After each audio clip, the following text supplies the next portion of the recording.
2 నిమిషాలు అధ్యక్ష.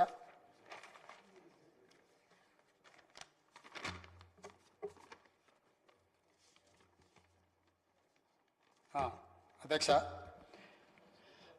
రాష్ట్ర విభజన సందర్భంగా 89.15 టీఎంసీలు మైనర్ ఇరిగేషన్ల మనం వాడుకుంటున్నామని లెక్క తెలిసింది అధ్యక్ష. 299 టీఎంసీలు ఏదైతే వాడుకుంటామన్నామో అందులో 89 టీఎంసీలు మైనర్ ఇరిగేషన్. అప్పుడు ఏమన్నాడంటే 2022లో చంద్రశేఖరరావు గారు, మైనర్ ఇరిగేషన్లో మాకు 89 టీఎంసీలు ఉన్నాయి, మేము అందులో 45 టీఎంసీలు చెరువుల కుంటలకు వాడుకుంటలేము, ఆ 40 సగం మైనర్ ఇరిగేషన్ వాడుకుంటాము, మిగతా సగాన్ని మేము పాలమూరు రంగారెడ్డి ఎత్తిపోతలకు వాడుకుంటాం, వీటిని వినియోగ మార్పిడి చేసుకోవడానికి అనుమతి ఇవ్వమని ఫస్ట్ స్టెప్ చెప్పిండు. రెండో స్టెప్ ఏం చెప్పిండు, గోదావరి జలాలను పట్టిసీమ ద్వారా కృష్ణా బేసిన్ కు మార్చడంతో 80 టీఎంసీలు ఆంధ్రప్రదేశ్ వాడుకుంటుంది కాబట్టి బేసిన్ నుంచి ఇంకొక బేసిన్ కి తరలించినప్పుడు అంతర్జాతీయ జల విధానంలో అందులో మా వాటా 45 టీఎంసీలు వస్తాయి. గోదావరి నుంచి పట్టిసీమ ద్వారా కృష్ణా ప్రాంతానికి తరలించిన దాంట్లో 45 వస్తాయి. మైనర్ ఇరిగేషన్ లో 45 టీఎంసీలు, గోదావరి నుంచి కృష్ణాకు మార్చిన దాంట్లో 45 టీఎంసీలు, నా 90 టీఎంసీలకు పాలమూరు రంగారెడ్డి ఎత్తిపోతలకు అనుమతి ఇవ్వమని చెప్పి సిడబ్ల్యూసీకి ప్రాజెక్ట్ రిపోర్ట్ తయారు చేసి సిడబ్ల్యూసీకి అనుమతి అడిగింది అధ్యక్ష. అప్పుడు సిడబ్ల్యూసీ ఏమన్నా తెలుసా అధ్యక్ష, ఈ నీటి కేటాయింపులు నీటి వివాదాలు నేను చెయ్యను, KWDT2 బ్రిజేష్ కుమార్ ట్రిబ్యునల్ దగ్గర కేసు ఉంది కదా, మీ వాదనలు అక్కడ వినిపించుకోండి. బ్రిజేష్ కుమార్ ట్రిబ్యునల్ గోదావరి జలాలను కృష్ణా పరివాహక ప్రాంతానికి మార్చినందుకు నీకు 45 టీఎంసీలు ఒకవేళ అక్కడ నీకు అనుమతి వస్తే, అనుమతి వచ్చిన వాటి మీద అనుమతి ఇవ్వడానికి నేనున్నా తప్ప నీకు ఆ నీళ్లను వాడుకోవడానికి అనుమతి ఇచ్చే అధికారము హక్కు నాకు లేదు, నువ్వు ఈ పంచాయతీ 45 టీఎంసీలు పోయి గాడి తెలుసుకోపో అని చెప్పిండు అధ్యక్ష. అంటే ఇంకో పెద్ద మనిషిని చూపించండు, పంచాయతీ ఈడ కాదా నువ్వు వాడుకో అని. అంటే మనము ఎక్సైజ్ మర్డర్ జరిగితే ఎక్సైజ్ ఆఫీస్కి వస్తే ఆయన ఏమంటాడు, అయ్యా ఈ కేసు నేను కట్టాను పోలీస్ స్టేషన్కో అంటాడు కదా. అట్లనే ఇది మందు తాగితే పట్టుకునేటోళ్ళ కేసులే కడతా, నేను సంపేటోళ్ళ కేసులు పోలీస్ స్టేషన్లో కడతా, ఆడుకో అని అడు తోలిండు అధ్యక్ష. ఇది ఇక్కడ కాదు తెగాల్సింది, గక్కడవు అని.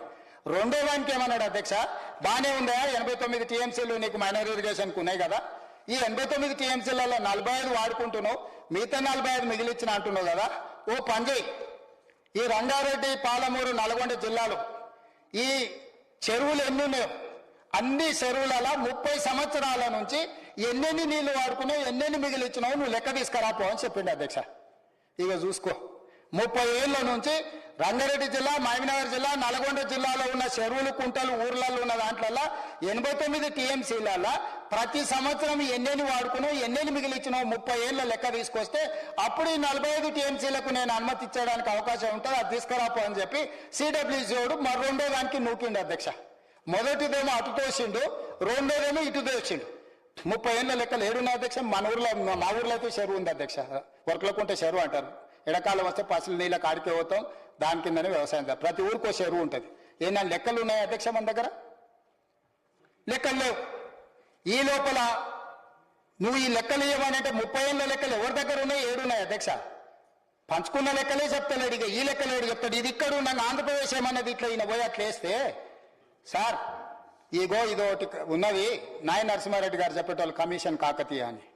సార్ వీళ్ళు అబద్ధాలు చెప్తారు, 89 టీఎంసీలు కాదు 150 టీఎంసీలు వాడుకుంటారు మైనర్ ఇరిగేషన్లా. నిన్న మొన్ననే కమిషన్ కాకతీయాలా ఇవన్నీ చెరువులు పునరుద్ధరించినాం, ఊర్లు పచ్చగా అయిపోయినాయి, మొత్తం చెరువులలో నీళ్లు నిండినాయి, ఇగో వాళ్ళే అఫీషియల్ గా వెబ్సైట్లో పెట్టారని సింపుల్ గా కమిషన్ కాకతీయ వెబ్సైట్లలో వీళ్ళు గొప్పలు చెప్పుకురు కదా అధ్యక్ష. మేము అన్ని ఊర్లలో చెరువులు పునరుద్ధరించినాం, గొలుచుకట్టు చెరువులు గలగల వాడుతున్నాయి సెలయర్లు అని. ఒక ఆయన పాటలు పాడేట ఆయన వాళ్ళకు భజన సంఘం ఉన్నాడు అధ్యక్ష, ఖాళీగా ఉన్నప్పుడు ఆయన పిచ్చి పాడించుకుంటుంటాడు చంద్రశేఖరరావు. ఆ పాడేట ఆయన పెట్టి పాటలు పాడించారు అధ్యక్ష. ఊర్లో చెరువు వంగే నీళ్లు వచ్చే అని చెప్పి దర్వేసుకున్నారు అధ్యక్ష. అవన్నీ దాంట్లో పెడితే ఆ కాగితాలన్నీ తీసుకొని పోయి ఆంధ్రప్రదేశ్ తీసుకొని పోయి సిడబ్ల్యూసీ దగ్గర పెట్టారు. సార్ మైనర్ ఇరిగేషన్ల వాడకం తగ్గలేదు, వాడకం పెరిగింది, ఇది నేను చెప్తలేను, కమిషన్ కాకతీయాల వాళ్ళే చెప్పారు, ఈ కాగితాలు తీసుకొని పోయి ఆడేసిరు అధ్యక్ష. దాంతో ఆ 45 గుటుక్కుమన్నది. అంటే ఈ 45 ఏమో బ్రిజేష్ కుమార్ ట్రిబ్యునల్ తేల్చే వరకు ఇద్దే కదా.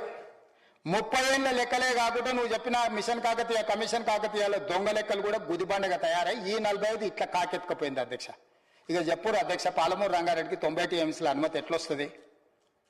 ఈ స్టేజ్లో పెద్దలు ఉత్తమ్ కుమార్ రెడ్డి గారు సాగునీటి పారుదల శాఖ మంత్రిగా బాధ్యత తీసుకున్నాడు అధ్యక్ష. ఇది మొత్తం ఉపోద్ఘాతం. ఇది వచ్చిన తర్వాత మేము ఫస్ట్ మీటింగ్ పెట్టినాం, మాట్లాడినాం. ఈ అన్ని కాగితాలు తీయ మొదలెడితే ఒకటొకటి అప్పుడు దొరికినాయి. ఆర్క్యూస్ తవ్వకాలు దొరుకుతారు కదా, పరిశోధన దీంట్లో తవ్వకాలకు పోయి తవ్వంగా ఎత్తికితే ఈ స్టోరీ అంతా బయటకు వచ్చింది అధ్యక్ష. ఇదంతా కూడా నేను కంపెల్ చేసి 2 ఏళ్ళు వారు కష్టపడే శ్రమనంతా నేను ఇట్లా క్రొనాలజీ చేసి కొంచెం ఇంకా కూడా కొన్ని మిస్ అయి ఉండొచ్చు, నాకు జ్ఞాపకం ఉన్నంత మేరకు, నేను చదివినంత మేరకు, నా దగ్గర కాగితాలు అందుబాటులో ఉన్న మేరకు మీకు రాసి ఈ స్టేజ్లో వారికి నాకు ఎంపీగా పనిచేసి కోమటిరెడ్డి వెంకటరెడ్డి గారు మేము ఎంపీగా పనిచేసి ఆ ప్రభుత్వంలో మంత్రులు కానీ ఎంపీలు కానీ మాకు పరిచయం ఉండి ఇక మళ్ళీ పోయి కూర్చున్నాం. అయ్యా 30 ఏళ్ళ లెక్కలు అడిగితే ఎవరి దగ్గర ఉన్నాయి, ఎందుకట్లేదు అంతా ఒక్కొక్క చెరువుకు లెక్కలు కట్టాలంటే చెరువులు ఉన్నాయా తెలియదు, చెరువులు లేవా తెలియదు, రియల్ ఎస్టేట్ ప్లాట్లు అయినాయా తెలియదు, ప్లాట్లలో ఇండ్లు అయినాయా తెలియదు. ఇవన్నీ లెక్కలు ఏడాదిస్తా నీకు దండం పెడతా, గట్ల అడగకు. కానీ క్లస్టర్ కింద అడుగు లెక్క తెచ్చిస్తా, ఆ క్లస్టర్ కింద లెక్కేసుకొని ఈ 45 టీఎంసీలకి ఆ 45 ఆడికి పంపించడం అది ఎన్నో తేలుతుందో దైవాధీనము. ఆయన వయసు ఇప్పుడు 85 ఏళ్ళు సార్, ఆయన అపాయింట్ చేసినప్పుడు 65 ఏళ్ళు. ఇప్పుడు ఆ తేల్చే వరకు 85 ఏళ్ళు వచ్చిన బ్రిజేష్ కుమార్ గారికి. ఆయనకు 65 ఏళ్ళ వయసు ఉన్నప్పుడు 2004లో ఆయనను ట్రిబ్యునల్ చైర్మన్ చేశారు సార్. ఇప్పుడు ఆయనకు 86 ఏళ్ళు వచ్చినాయి, 21 సంవత్సరాలలో 86 ఏళ్ళకు వచ్చిండు సార్. మరి వారి శత జయంతి అయిన తర్వాత వారు ఇది వస్తుందో ఎప్పుడు వస్తుందో నాకు తెలియదు. ఇక అది దేవుడే కనుకరించి దాంట్లో మార్గం చూపిస్తే తప్ప ఆ 45 రావడానికి అవకాశం లేదు, చట్టం అట్లుంది. నరేంద్ర మోడీ గారు అనుకుని మహేశ్వర్ రెడ్డి గారు ఉంటాడో విజ్ఞప్తి చేద్దాం అనుకున్నా, పోయి బ్రిజేష్ కుమార్ను 1 సంవత్సరం లోపల కేసులన్నీ ఇని సంవత్సరం లోపల తీర్పిచ్చేటట్టు ఏదైనా మార్గం ఇస్తే 26-27 లోపల 45 వస్తే ఏదైనా లెక్క తెలుస్తుంది. ఈ లోపల నేను ఉత్తమ్ కుమార్ రెడ్డి గారు మాకున్న పరిచయాలను అధికారులను అందరినీ పదే కలిసి ఒక్కొక్క చెరువు లెక్క, ఇక ఇది కష్టము, మా వల్ల కూడా కాదు, మాకు అన్యాయం చేయకుండ్రి, మా జిల్లా ఎండిపోతుంది, నా సొంత జిల్లా, నా ప్రాంతము, ఆయన ప్రాంతం, మేమిద్దరం ఆ నల్గొండ మహబూబ్నగర్ నుంచే ఉన్నాము. నేను ముఖ్యమంత్రిని, ఆయన సాగునీటి పారుదల శాఖ మంత్రి, ప్రజలకెళ్ళి మొహం చూపించుకోవాలన్న మా కష్టమైంది. ఈ చెరువులు కాకుండా గంపగుత్త క్లస్టర్ కింద ఓ లెక్క తీసుకొచ్చి ఇస్తాము. ఆ లెక్క తీసుకొని ఏదో రకంగా ఈ చిన్న మైనర్ ఇరిగేషన్ నావే కదా, నా నీళ్ళన్న నాకు ఇస్తే సాగునీటి పనులు నేను సాగదీసుకుంటా. ఆ దుర్మార్గుడు ఇది తాగునీటికని 7.15 టీఎంసీలకు పరిమితం చేసిండు. దీని ప్రకారం తట్ట మట్టి కూడా తీయడానికి లేదు, తీస్తే జైలుకు పోతారు. ఆల్రెడీ ఎన్జిటి 100 కోట్లు ఫైన్ వేసింది. క్రిమినల్ కేసులు ప్రాసిక్యూషన్ చేయమని ఆల్రెడీ అధికారుల మీద డైరెక్షన్స్ ఇచ్చారు. రేపు మేము ఏది ముట్టుకున్నా జైలుకు వెళ్లాల్సిన పరిస్థితి వస్తుంది, మాకు ఏదో ఒక మార్గం చూపించండి దయచేసి అని చెప్పి మా పర్సనల్ రిలేషన్స్ని అడ్డం పెట్టుకొని ఈ 45 టీఎంసీలైన మైనర్ ఇరిగేషన్వి ఇస్తే మేము ఇరిగేషన్ పనులు చేసుకుంటాం. మిగతా 45 అది వచ్చినప్పుడు, ఇప్పుడు మనము దగ్గరకు పోతాం, ఆకలి అయితే టిఫిన్ పెట్టిండి అనుకో తినమా, ఇప్పుడైతే టిఫిన్ పెట్టు, మధ్యాహ్నానికి భోజనం పెడితే బిర్యానీ పెట్టని అడుగుతాం, అంతేనా అధ్యక్ష? అందుకే ఈ 45 మైనర్ ఇరిగేషన్ ఇప్పుడు ఇచ్చేసేయి. ఇప్పుడు ప్రాజెక్టులన్నీ కంప్లీట్ చేసుకొని ఈ 45 టీఎంసీల కింద నీళ్లు ఇచ్చుకుంటూ వస్తాం. ఎందుకంటే ఉద్దండాపూర్ వరకు ఇప్పుడు ఆ పైన లక్ష్మీదేవిపల్లి మా శంకర్ ఏమనుకుంటాడు, అన్న నా జేబుల్నే ఉంటాడు కానీ నాకేమి ఇస్తలేడు అనుకుంటాడు మా శంకర్. ఇప్పుడు ఆ ఉద్దండాపూర్ నుంచి లక్ష్మీదేవిపల్లికి దేవాలంటే 19, 20, 21 ప్యాకేజీలు చేయాలా, అక్కడ భూసేకరణ చేయాలి, అదంతా చేయాలి. ఇందులో ఉన్న చిక్కుముడి ఇది 90 వస్తే కానీ నేను ఆడికి తీసుకురాలేను. 45 ఉద్దండాపూర్ వరకన్నా ప్యాకేజీలన్నీ క్లియర్ చేసి కనీసం పాలమూరు కన్నా నీళ్ళు ఇస్తే రంగారెడ్డి జిల్లాకి ఏదో రకంగా తీసుకొద్దాం, రెండో ఫేజ్ 2 కింద వేద్దామని చెప్పి మేము లెటర్ పెట్టి మొత్తానికి 90 కావాలా, ఇప్పుడు 45, ఇంకో 45 అని ఉత్తమ్ కుమార్ రెడ్డి గారు మా పరిచయాలతోని వాళ్ళు ఏదో ఒక కొలికి పట్టుకొచ్చి వాళ్ళని ప్రసన్నం చేసుకుని లెటర్ రాసినాం.